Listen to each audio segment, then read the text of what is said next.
Welcome back to Chow Time Pods. Your host, Red. I got videos today from AMHoops. You know, we don't really care about the WNBA, but sometimes it's nice to see things crash and burn. So people thought Angel Reese was insane last year when she said, yeah, CBA's coming up, we deserve more. Because I'm hearing if y'all don't give us what we want, we sitting out. What are you, crazy? Sit out and crush all the momentum from Caitlin Clark? Well, guess what? Just this week, W players voted yes on a strike. Not on strike yet, but it's officially on the table. Oh, and this was 98%. Yeah. 98%. Most of the WNBA players, just 98% of them, think they're getting underpaid and underrepresented in their sport. That is just, none of them have the humility of understanding, oh, we're getting subsidized by the men and we have a sport that pays us $100,000 without having to do too much. Like,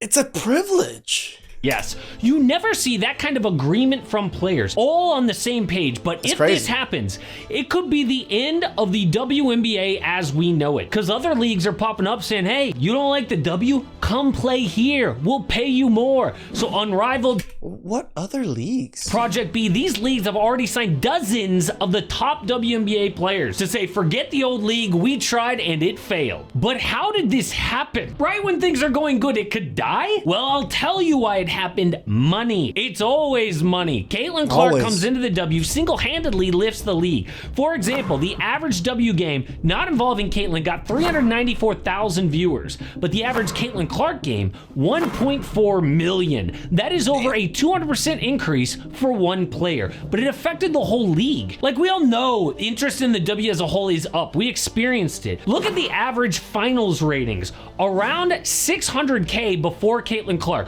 but her rookie year, 1.6 million viewers, and she wasn't even involved. And right then, a new media rights deal was up. Perfect timing. They would get to cash in on this Caitlin Clark popularity. So the W signed a $2.2 billion deal to show their game starting in 2026. They also expanded to add 6 teams, each paying up to $250 million to get in. So damn, 6 new teams? why not share the wealth?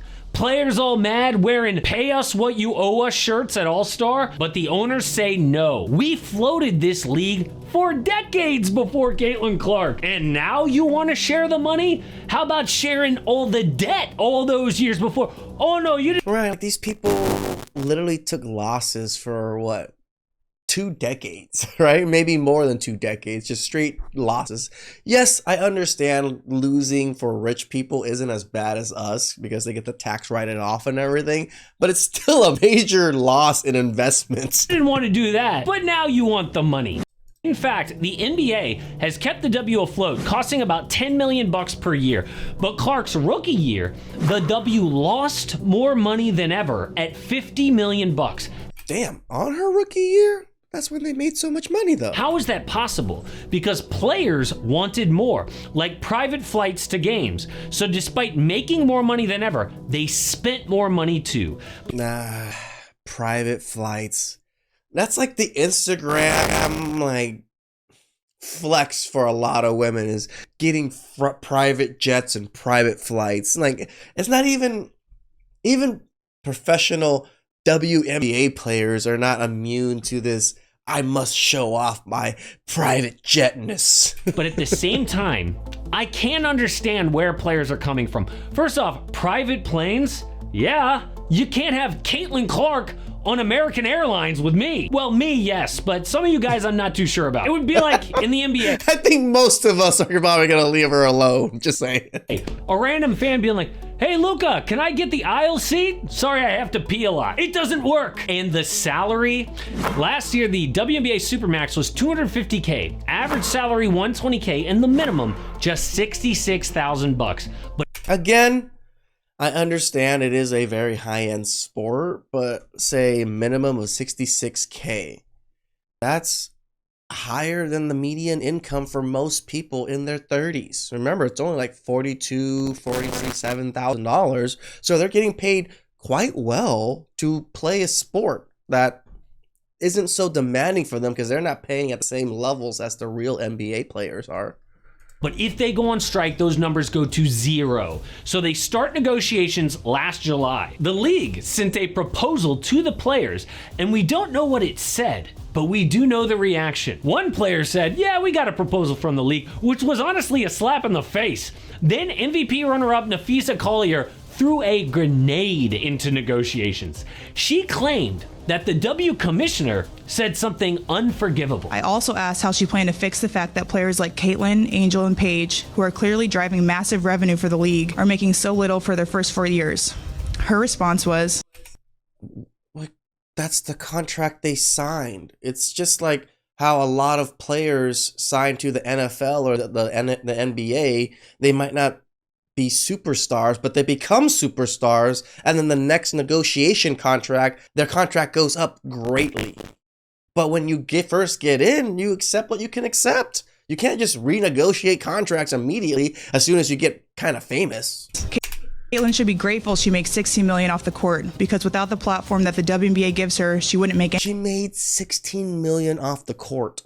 That's a lot. anything. What? And in that same conversation, she told me players should be on their knees thanking their lucky stars for the media rights deal that I got them. What? I mean, it is one thing to negotiate with someone that you disagree with, but to negotiate with someone you hate is 100 times more difficult.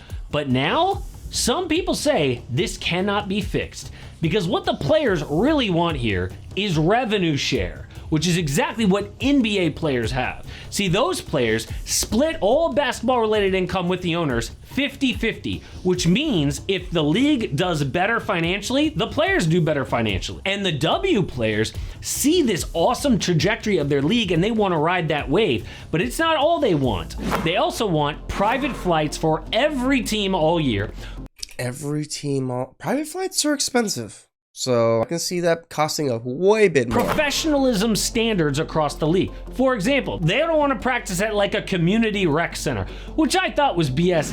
Till I saw this Connecticut Sun thing where they got kicked off their own court for a 2-year-old's birthday party. Seriously, and it was during the Okay, that's a bit embarrassing. playoffs. That actually happened. They also want expanded rosters and benefits, but the owners say no. Family benefits?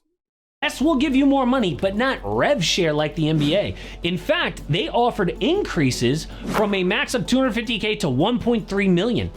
That's a lot. That's 5 times, almost 6 times more than what they were getting before. Average salary from $120K to $500K.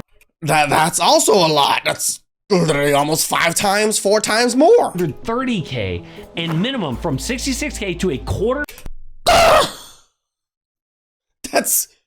This is ridiculous numbers. I mean, as anybody that was making this much money to the next year to make this much money, I'd be pretty happy.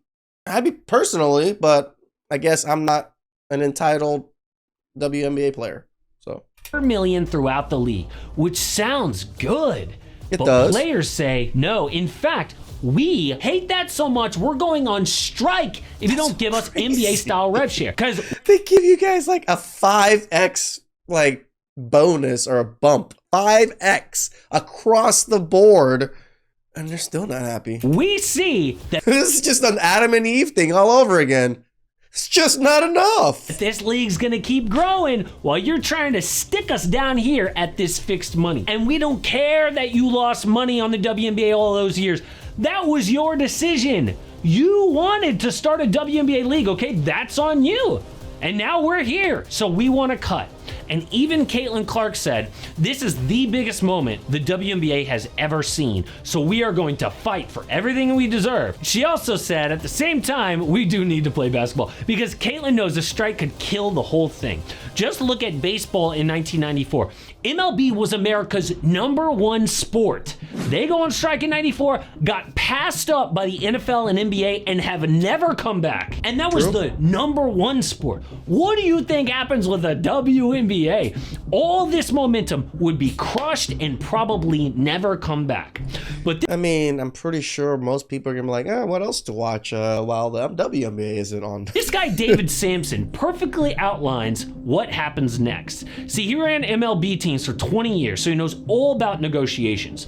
He was asked, what happens if the players don't budge and they don't move on their demands? Maybe the end of the WNBA. The players will move. The biggest thing they did wrong, they said this is their moment. And so they've put a lot of pressure on themselves. They put themselves in a corner where they feel like they have to get it or it's like a major loss. And so if you had... Well, I mean, that's women. Women love putting themselves in this corner to where it's flight, like fight or die kind of thing. Any ability to invest and you wanted to start a league to compete with the WNBA, this is the time. That could be the end of the WNBA. Oh, and it turns out there are several women's... What other leagues? Why would other leagues want to do this?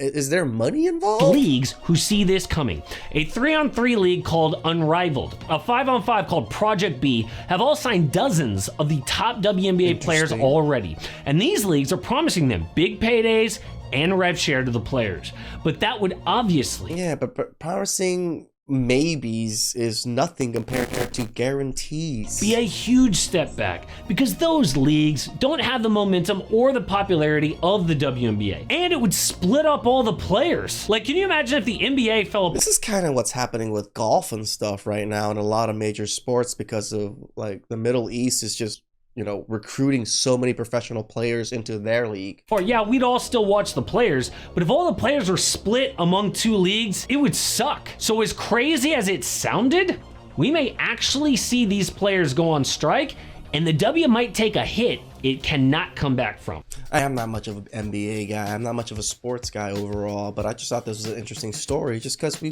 cover the WNBA all the time, just entitlement of women, and it's not enough. Like when you see the numbers that they're getting, that the owners proposing for them, those are 5x the numbers of what they were getting paid. To get a 5x raise because you're doing well for this 1 year, and then from now on, I think it's wonderful to be able to just cut your own, nose to spite your face kind of thing is what's going on with the WNBA and these girls trying to protest. Please like, subscribe, comment down below. I really appreciate that, and I'll catch you guys next time. Ciao.